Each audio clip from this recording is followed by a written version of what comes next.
Hello. Hey, hi everyone. As you can tell, I am actually not Indonesian, so I'm going to actually try and tell you a bit about GrabTaxi and what we do in English, and I hope you don't mind. Okay. So I understand that today the theme is actually about marketing, and so instead of giving you a spill about what we do as a company, I'm just going to share with you our philosophy when it comes to marketing and expanding GrabTaxi around the region. Before I begin, can I just get a show of hands of people who have heard of GrabTaxi before today? So I know at the door, my team probably spoke to you guys, but can I know how many have heard of GrabTaxi before? Okay, and out of the people that have heard of it, how many of you actually have the app? Okay, in 1 year, I hope that when I speak in this room, it will be, I can ask the question, how many of you have not heard of GrabTaxi, and nobody will lift up their hands? Okay. So, if you have mobile internet, if you have data on your phone, try Googling this phrase. Google the phrase, world's worst taxi. That's like a tongue twister, right? But if you Google this phrase, exactly this phrase, you will see that Malaysia, which is where we're actually from, along with the Twin Towers and missing airline, is also famous for very, very bad taxi. Okay. So that's kind of where we started.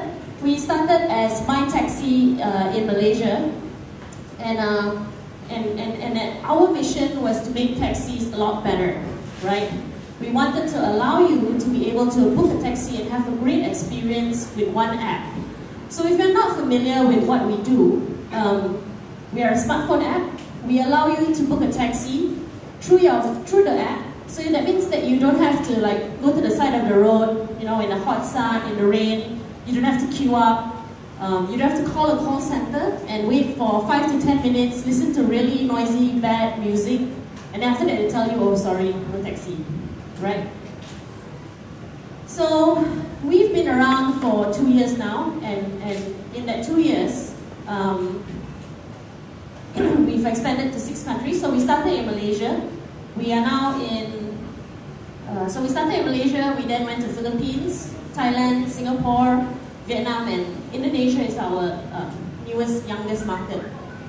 Besides being in all these countries, we also expand into the cities, smaller cities in those countries. So for example, in Philippines, we're in Manila, we're in Cebu, and we just launched Davao yesterday. And in terms of how many bookings we have 2 bookings every second. So that's pretty impressive. Every time I clap my hand, 2 bookings have kind of taken place. We're in over 2.1 mobile phones. And 400,000 people across the region, which is Southeast Asia, uses at least once a month. Many of them also uses maybe more than that, right? We are considered as one of the startup darling in this region because I think we've managed to raise a fair amount of capital. In the past 12 months, we've raised more than 90 million US dollars. So don't believe it if anybody ever tells you that being a startup in Southeast Asia is a huge disadvantage. This is where people are looking at. There's 600 million people in Southeast Asia, double the size of America. So today I'm going to talk to you about growth hacking. It's actually a Silicon Valley term, right? And if you do any research, if you're a startup today, it's best you research about it because it's part of what's the buzzword in Silicon Valley. And I was asked maybe about a few months ago to talk about this topic at a huge conference. And I was like, oh great. And when I researched about it, I then realized we have this, GrabTaxi is really a growth hacking company. But how it happened for us was more of a coincidence, more out of necessity than actually starting out that way. We didn't have enough money, and so a big part of being a growth hacker is taking advantage of limited resources, right? So my confession today, although I'm talking about growth hacking, for GrabTaxi, it really happened more out of a necessity, more out of more out of need than anything else. But that being said, there is a great reason why growth hacking is a huge movement today. And the reason is because if you think about brands, the big brands, the brands like Instagram, Facebook, Twitter, and YouTube, think about these brands. When it comes to marketing, will you ever ask who did their marketing or which agency did they use? Right? These brands are not known for that. Instead, you would think of them. So if you think about growth hack, what's a growth hack for Facebook? The one that I remember the most that was very successful is actually photo tagging. So I think what happened very commonly is that you're doing work and then suddenly you get an email, so and so has tagged you, right? Then you log into Facebook, you untag all the ugly photos, you then tag your friends, and then that makes them go into Facebook. And that's the principle of growth hacking. It's product hacks that make you go back to the product over and over. So, growth hacking. Why do I like about it? What makes us really like it as a company? Growth hacking, the first word in it is actually growth. And as a startup, if you don't grow, seriously, you're going to die lah. Okay? So, good thing about growth hacking is it teaches you to be obsessive with just one thing.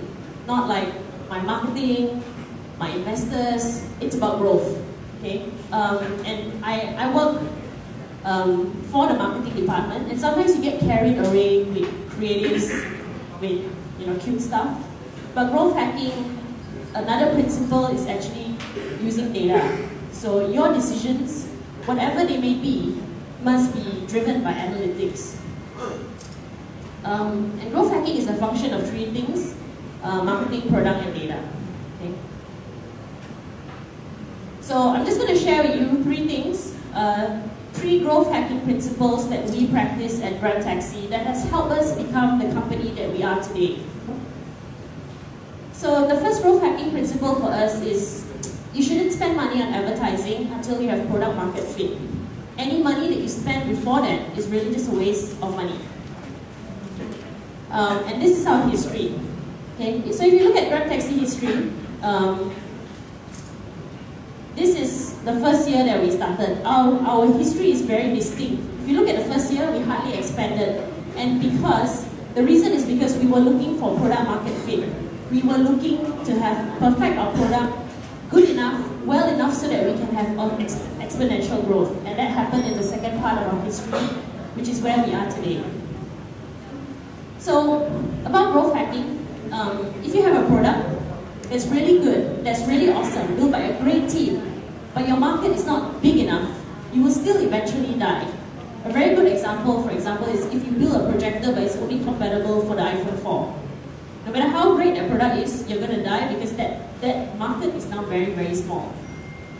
So what's our potential market as GrabTaxi? Like I said, we're in the taxi business, 600 million people, 500,000 taxis, 7 million rides a day. This is our market. The second part about growth hacking is really, you need to solve a real problem. Okay? And I know that sounds really motherhood, but if you don't solve a problem, if you don't build a product that consumers love, nobody's going to give you any money. So in Malaysia, which is where we started, which is where we first realized there was a problem, there were three very common things, three very common scenarios if you try and book a cab. The cab will tell you, sorry, you want to go there, but I'm not going there, it's really just too far lah. And then they said, okay, never mind, I will take you, but my meter is spoiled. I can take you, but I need to rob you, daylight robbery lah. That is Malaysian style. And then worst case, you actually get robbed. So in Malaysia, this is quite common. So, we really knew that there was a problem, and for us, the first step of being a successful company was to go out and solve it. So the first problem we wanted to solve was related to safety. Safety, especially for women traveling at night. Now, to solve this problem, you can say whatever you want, you can use all the cool technology, but seriously, the way that we do it is a combination of offline. So before a driver gets into our platform, and we do this across the region, we actually vet them. We make sure their car plate matches the registration, we make sure they are a valid taxi driver, and we take a copy of their ID. we then use technology. So if you ever try us, you will realize that when you book a cab, you actually know who is your driver. We have his picture, we have his car plate number. And once you get into the cab, you actually can then share your journey with someone else. So, let's just say you're going to meet your boyfriend, you can share a link, and he can actually track you real-time moving in any direction, right? And so all of this helped us give that promise of safety to consumers. Across the region, there are 3 key pillars that matter to us, that makes us successful. First is safety. Second is certainty. That means you know exactly, roughly, what is the range they're going to pay before you get to a taxi. You know whether you have a cab within 1 minute. And lastly is speed, right? So you can be here, you can book a cab, you can see them coming, and then once the cab arrives, you can walk down. So these are the features of our app, which is consistent across all the countries. And I think if you download our app, you'll realize that it's pretty good looking. We're very proud of being a Southeast Asian company with Southeast Asian developers. But what makes us more proud is that our users, once they use us, they're twice as likely to use a taxi. They say that it's better than the roadside hail, and women feel safer using us. So, summary for my first point, first point, is what is product market fit? You need to make things in a large enough market to be profitable. Okay, so the second part of why we're successful, when it comes to marketing, so this is the marketing bit, science trumps art, right? Now if you've ever done marketing and you're not measuring it, it's not a good sign. So this is an ad, I don't know whether the Indonesian team remembers it, but when we first launched Indonesia, this was an ad that we put up on Facebook. This was one of 16 ads that actually went up. And when I first saw this, I didn't check on it until it went up 1 week. I was screaming, I said, this is awful English. Book, taxi, faster, safer, and more reliable. Something about it just doesn't sound really great. And I was going to remove it until I realized that it's our top performing ad. So we left it there because we use data to actually help us drive our decisions. This is another campaign that we did in Malaysia where drink driving is actually a huge problem. And it says, if you look sexy, book a taxi. We put this out in 50 clubs across KL to drive awareness for don't drink and drive and to encourage people to book. And if you don't know, that's actually me. You know that you work for a startup when you star in your own ad, do your own makeup and write your own copy. And to measure it, we actually have a promo code, so you get a discount when you key in this. And when we put this up, a lot of marketing magazines, they were like, oh, this is such a brilliant ad, great campaign, blah, blah, blah, blah, simple and short. But when we measured the results, it actually was quite a failure because it only generated 59 rides across 6 months. So, I think it's easy to get caught up in your own creative. So, our conclusion is that drinking and driving is just not enforced in Malaysia. There's no real incentive to be safe, even if you get a discount on your taxi ride. So, when it comes to data, I think everybody knows there's a lot of data that you can measure. Website, time on site, bounce rate, open rate. But for us, we are a startup, just like probably all of you, and we have very little time and money and people. So for us, we focus on one matrix that matters. Just one number that drives a lot of your business decisions. And for us, that one matrix that matters is our number of successful rides. Why does that matter to us? Because for us, our app works when you book and a driver accepts, right? So this is the one thing that we measure aggressively in the company. It tells us whether we're doing well or not so well. And then we then understand, so you know what's your most important metric, and then you need to know all the factors that influence it, like downloads, activated bookings, and things like that. But it's important to understand what is your end game, because it's easy to convert something that doesn't matter. So for example, for us, rides is our end game, right? Downloads is actually very easy to manipulate. You just need to buy a lot of ads, okay? So let me give you an example of conversion gone wrong. So this is a game, I don't know whether you guys have seen it, free to play, a medieval game, sword fighting, blah blah blah, online. So the designer was said, for games, if you guys are from the gaming industry, usually you measure daily active users, or maybe you want to measure paying users, right? But here they were told downloads, most important thing. So the designer designed like this, and after a while he thought, I'll make it sexier. I will add 2 girls. And of course, the downloads improved, because now it says, save your lover, play now my lord. And after the downloads increased, he thought, okay, I know what to do. I know what to do. I will add more cleavage, and more cleavage, and that's the final artwork. So, my second point about growth hacking, about growth. Don't get caught up in your own creative when you're doing marketing. And you need to know what is the numbers that really matter in your business and measure them. And finally, we're a tech company, right?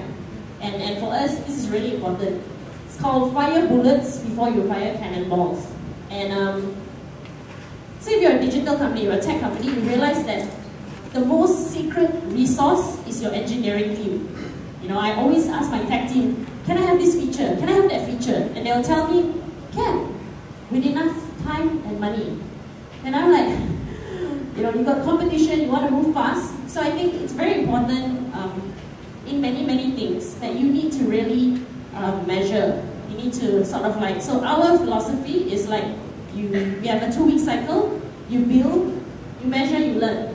And then if it works, then you just keep going around in a circle, right?